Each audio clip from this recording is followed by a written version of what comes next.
It is an immense pleasure to welcome on stage one of the most fascinating, explorers in the world. Someone whose expeditions have really been creating history.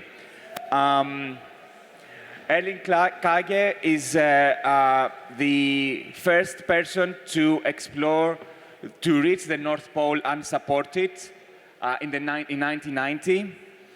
3 years later, he reached the South Pole. He explored the South Pole. And just after that, the Mount Everest. So in that sense, he has explored the 3 poles of the world. So it's quite a unique achievement.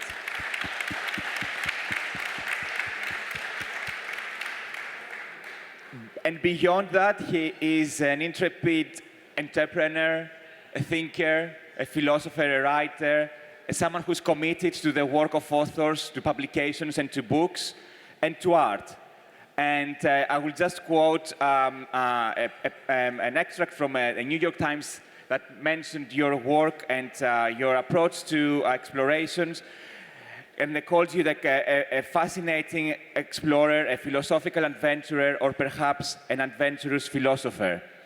And without further ado, I'd like to give the microphone to you for your presentation. So thank you very much, Erling.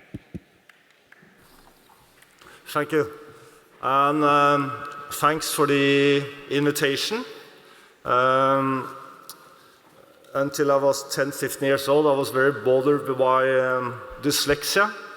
So for me to say interdependence has been a little struggle. However, now I learned it. And I'm just going to say a few words about exploration and my experiences from exploration. And for instance, once I walked alone to the South Pole. It's about 1,400 kilometers, which I walked without having any radio contact and no contact with any people.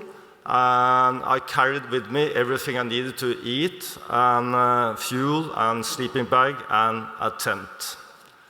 And what's interesting when you spend a lot of time in nature is that as the hours and days and weeks pass by, you kind of feel that you get more and more integrated in your surroundings, in the sense that eventually you start to feel that your body doesn't stop by your fingertips, but it's kind of extended into nature.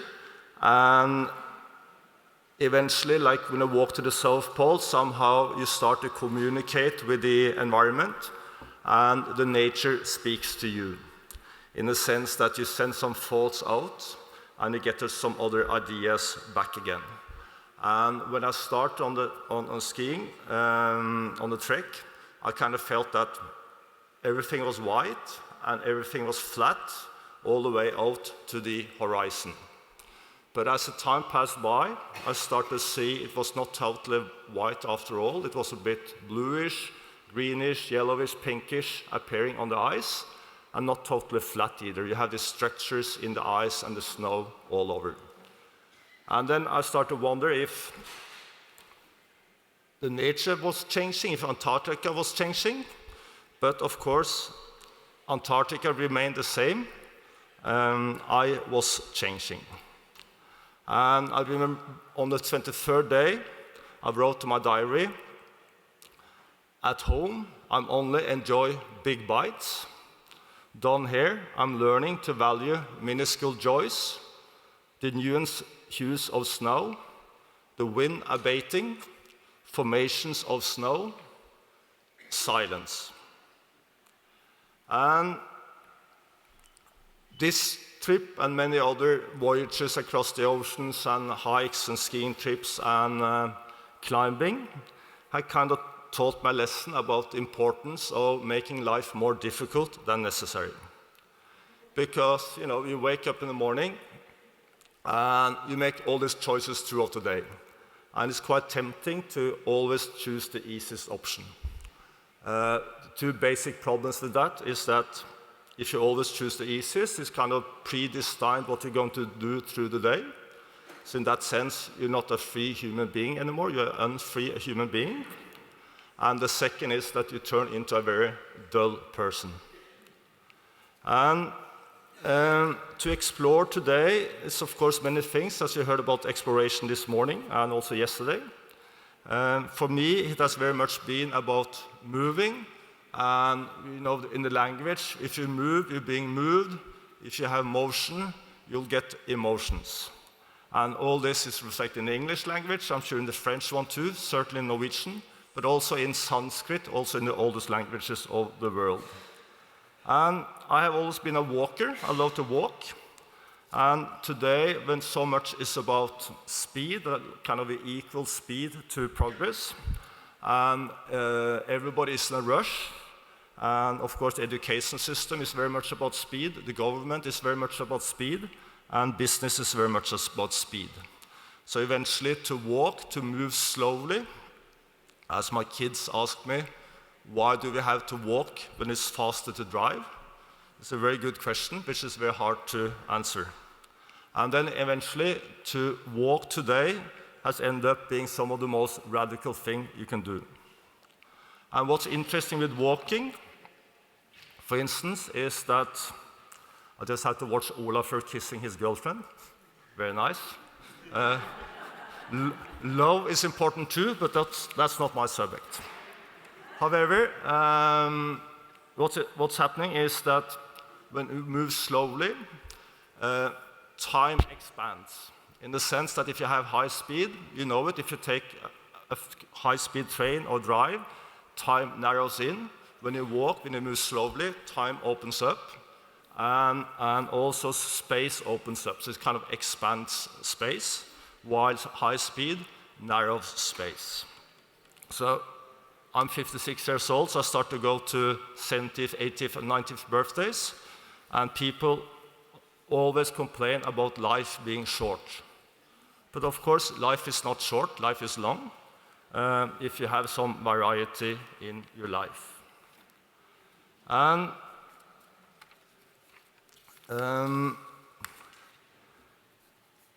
of course, all this about, spending time in nature, trying to explore yourself and the world. In one way, you could think about it as a way of turning you back to the world. But I think it is about the opposite. I think it's about opening up to your surroundings. It's about seeing people from a different angle. And it's about loving Earth even more. And also, interesting thing with walking is that I wrote a book on walking.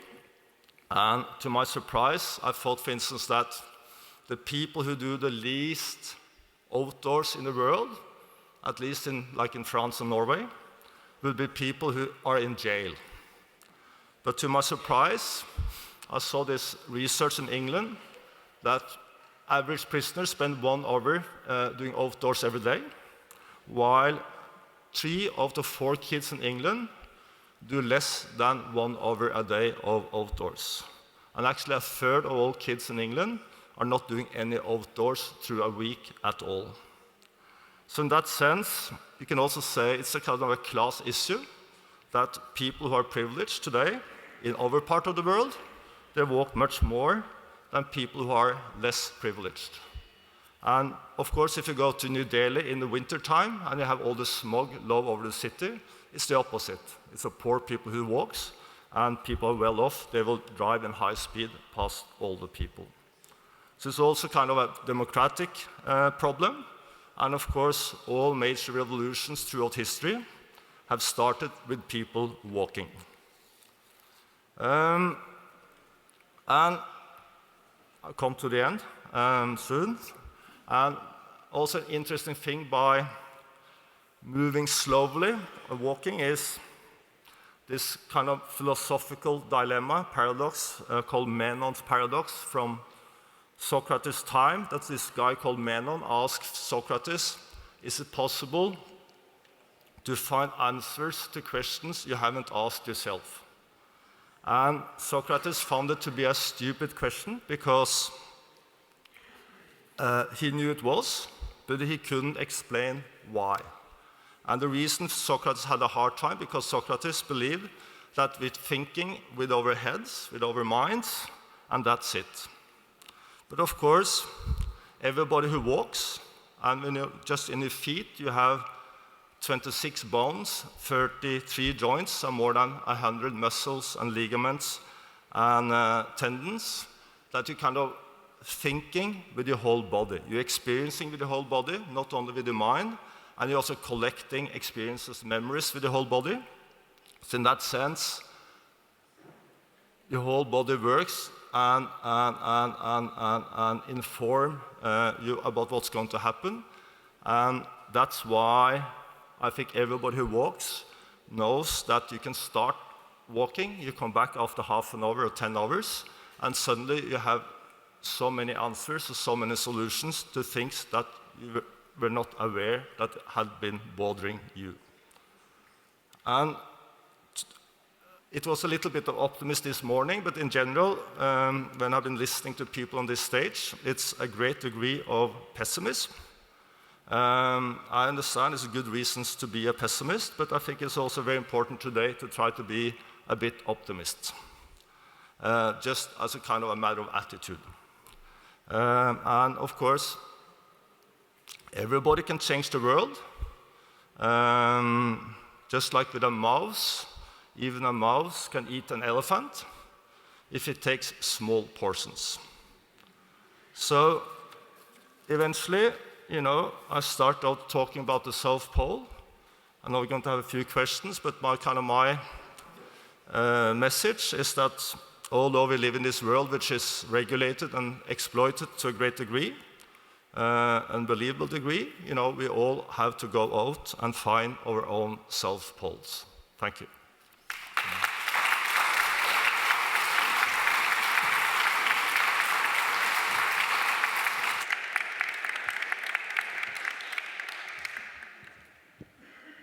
Thank you so much. That was really fascinating to hear your thoughts and also some parts of the experience that you had.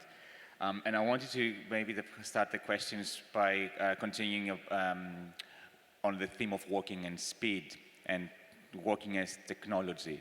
I think from what you described, the openness and the immersion that allows you to kind of like be connected with is almost like a technology which has been abandoned and like it can be reinvented. Are there any other technologies that beyond, in connection to the environment and the natural world, can be reinvented that we can possibly have forgotten? Yeah, I think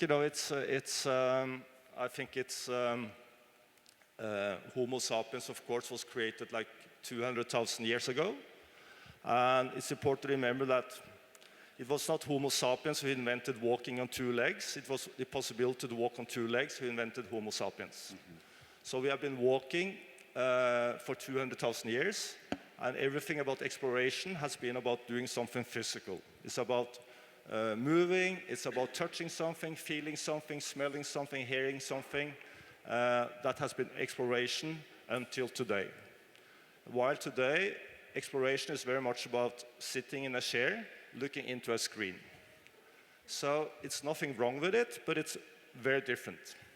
And due to the fact that bipedalism, the possibility to walk on two legs, has defined humanity until today, we will still be Homo sapiens, but we will turn into something else. So I think it's just super important. I didn't talk so much about art because everybody else is talking about art, but it also includes art that somehow you have to go out and explore in a physical sense and just be present. I mean, just not sit on your arse through the whole day. You have to, you have to mingle. You have to see things. And as you were describing part of the explorations, particularly the understanding that, for example, like the pole is not flat and it's like full of like different kind of like inundations, but also the colors are not the white or the kind of like transforms constantly in different hues. How important is for you to kind of like transmit that to others? And how, like, the experience that you have as a solo kind of like explorer, how is it difficult or is it possible to kind of like explain that to people who have not had this experience in order to understand how important it is or how unique these environments are? Yeah, I became an explorer for, I think everybody's born an explorer. If you look at kids, they like to climb before they can walk, and as soon as they can walk, before they can talk, they walk across the sitting room, through the door, and would like to wonder what's hidden behind the horizon, and they would like to have more space around themselves. So I think, we're all born explorers. Obviously, that spirit is diminished, but it never goes away. And the reason for me to kind of keep on exploring, keep on walking far, climbing high, sailing, etc., it's many reasons. I didn't start off doing it because I wanted to be kind to other people and, as an idealistic project. I did more for egocentric reasons. But to my great surprise, I soon learned that by writing about it, talking about it, it meant a lot to many people. So I remember when I came home from the South Pole, I had plastic bags with letters from people who told me how they had influenced their lives. And that was, a huge thing for me. Although I didn't do it for that reason, it was a huge thing. And today I write books about it, I talk about it, and I think it's super difficult to write books, and it's always nervous when I'm going to speak like this today. But I also enjoy it because I very much believe in sharing. And one thing I wanted to ask you, also in connection to that, you have mentioned that for you it's less than a physical challenge in some ways, but more of a kind of like a mental fight. And you have, I quote you, that you wrote in one of your books that the struggle lies between the ears, not the feet. And how can kind of like the mental fights of this kind of sort can be, how can we change our approach towards this kind of like positions and be able to do things that seem seemingly impossible somehow? I think it's if you climb Mount Everest, it's a mental game. You need to be fit, but it's a mental thing. You make it sound so easy. But it's again, to walk to the North Pole, it's about putting one leg in front of the other enough times, and you get to the North Pole. My experience, I traveled to more than 100 countries. I met many people. Most people underestimate themselves. Obviously, some people are overestimating themselves, but most people are not. So I think, I think it's a great degree about, not seeing the kind of obvious possibilities. You say that you will never find a 10-euro bill on the street, because if it's a 10 euro on the street, someone would have found it ahead of you, before you. But of course, you can, it's huge possibilities everywhere. So I think people underestimate themselves.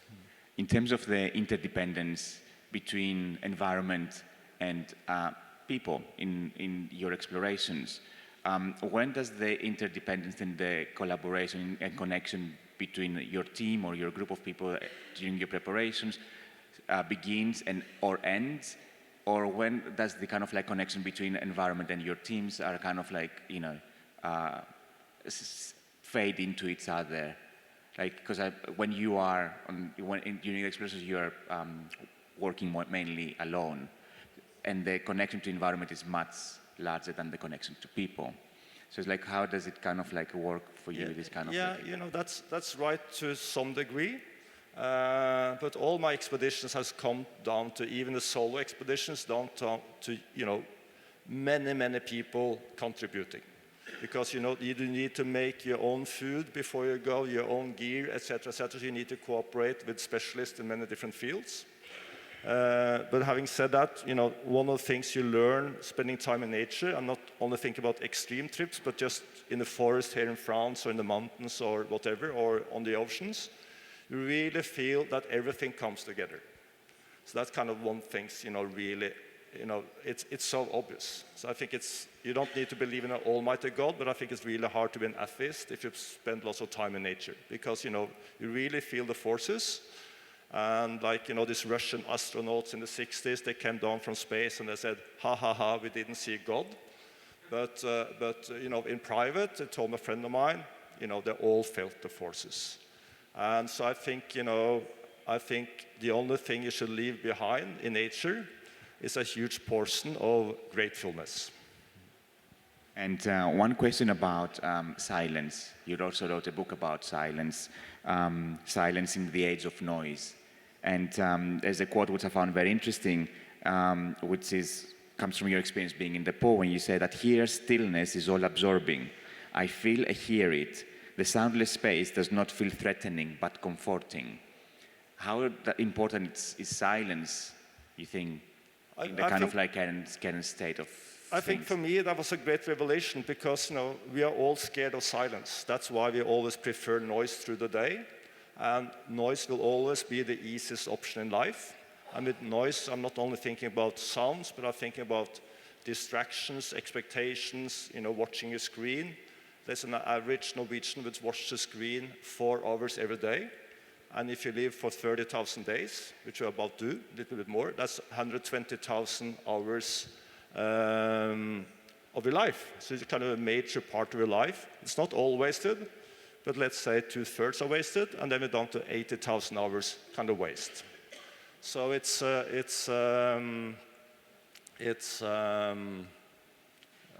what was the question again? No, but yeah, about silence and like the. Yeah. And then finally, and Blaise Pascal famously wrote here in France in the late 1640s that the origin of all problems to humans is that you are not able to sit alone in a room doing nothing.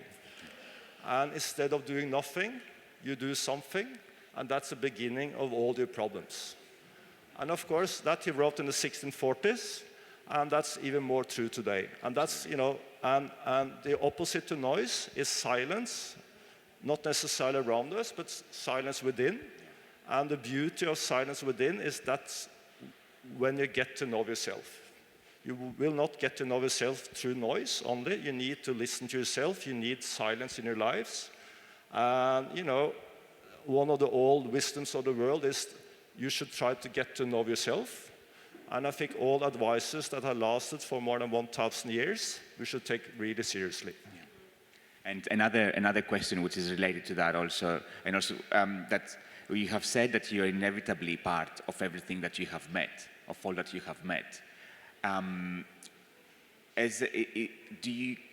you identify the possibility for a use of everything that you have met during the expeditions in micro kind of like functions during your everyday life, when that kind of goes around, happens when you are back from your expeditions? Yeah, it's but I think it's. The answer is yes. But I think, many of the most important experiences in life, it's not so easy to put words on. And I think quite often words will be a very limiting thing. Although I write books, I think quite often words will be a very limiting thing. It's just like, if you have a girlfriend or boyfriend and you need to explain everything to your partner, no wonder it's getting boring after a while.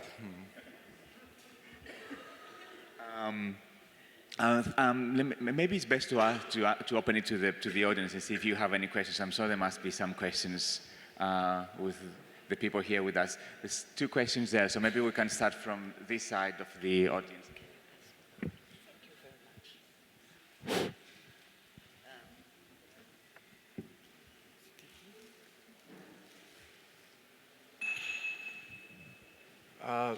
It's kind of amazing that you walked to the South Pole by yourself. Did you walk back? And if you walked back, did it feel shorter? To walk back is always shorter. Yeah. And when you stand on the top of Everest, the first thought is, this is great, and the second thought is, how in hell should I get down again? But to South Pole at that time in 92, 93, kind of the biggest challenge at the time was to be the first to walk to the South Pole. So I did not walk back. But if I'd been born 30 years later, it would have been different. There was another question. Je vais la poser en français, si vous le permettez. Quand vous partez, vous avez la traduction, le casque.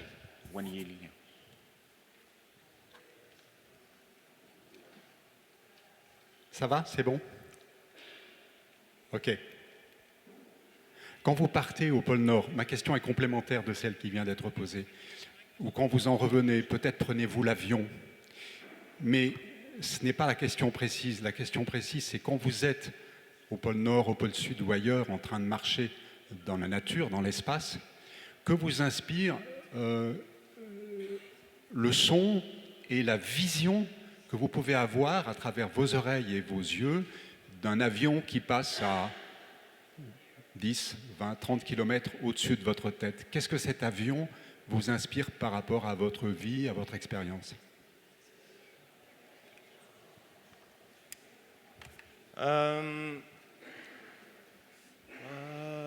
You know, it's when you have been totally isolated for 50 days, nights. It's strange to see civilization. But you know, it's other people who walks alone to the North Pole, South Pole, other places. They will always have a phone, and they will talk to people, and they think that's an advantage. But the problem with being connected is that you call maybe your boyfriend or girlfriend, and you talk, and maybe she says, "I love you," and then you will say, "I love you too." And maybe the 27th day, she will say, "The washing machine broke down." And so you might as well stay home. So so one day you will see civilization, but to start with, it's strange, but then some days and weeks pass by, and then you're back to normal rhythm. But as it was said here, as also said in Tennyson's poem Ulysses, we are all a part of what we have met. So, some parts remain, but then, life goes on. One more question. There's one more question.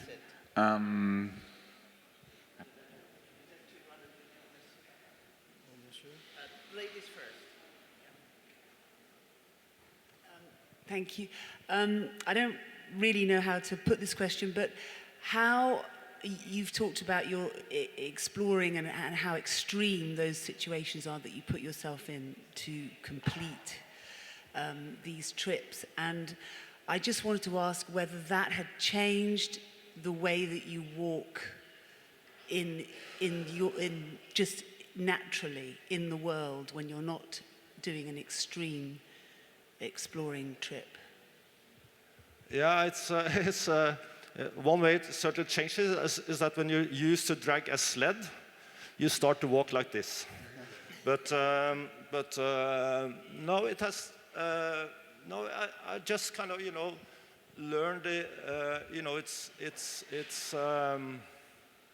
I just learned how fantastic it can be to explore the world in a slow way, and in a physical way. It's like also.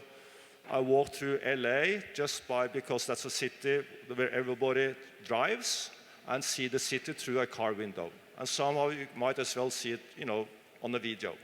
But if you see exactly the same as everybody else, but you see it from a different angle, from the pavement or from the curb of the road, you see something else.